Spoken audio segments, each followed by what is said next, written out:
Has this ever happened to you? You're in a conversation with someone, and somewhere along the way, you realize you've agreed to something you never intended to. They didn't force you, they didn't argue with you, they didn't pressure you.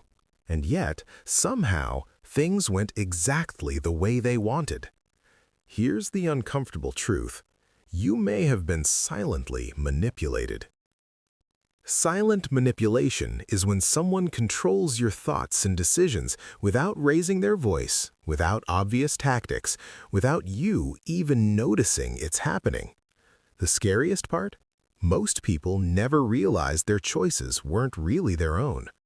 Today, I'm going to show you 7 silent manipulation techniques that people use every single day. And once you recognize them, no one will ever be able to use them on you again. The first one is called mirroring. If you've ever met someone and instantly felt like you two were incredibly similar, that may not have been a coincidence. Manipulators quietly copy your body language. If you cross your arms, they cross theirs. If you speak slowly, they slow down too. It's subtle, but your brain picks up on it immediately. It registers, this person is like me. And familiarity creates trust. And trust is the door they're waiting to walk through. The second technique is strategic silence. Someone asks you a question, then just stares at you, says nothing. That silence becomes unbearable, so you fill it. You over-explain. You reveal things you never planned to say. The manipulator didn't do anything. They just waited, and you handed them exactly what they needed. The third technique is emotional triggering. A skilled manipulator doesn't argue with your logic. They bypass it entirely. They go straight for your emotions: guilt, fear, sympathy. One sentence like, "I just wish you understood what I'm going through." And suddenly, guilt takes over your decision-making. People will do things under the weight of guilt that they would never do otherwise. The fourth technique is the gradual request. It starts small. I just need one tiny favor.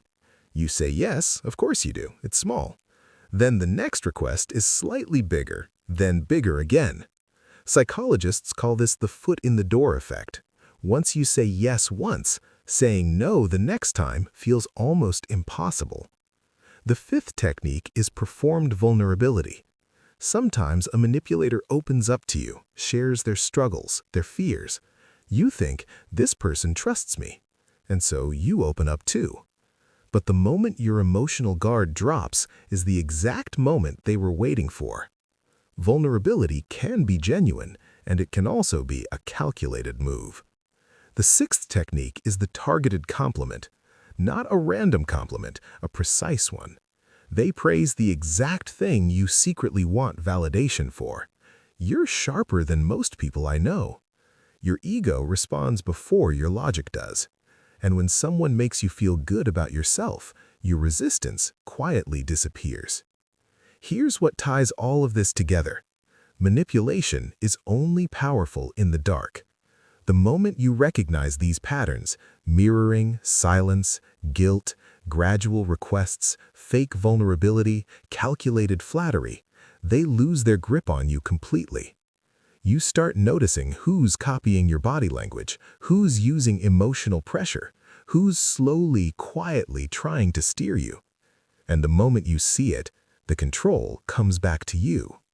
The human mind is extraordinary, but it has vulnerabilities, and certain people know exactly how to exploit them. So the most powerful thing you can develop isn't the ability to control others. It's making sure no one can ever control you. And that starts the moment you understand the silent tricks they never want you to see.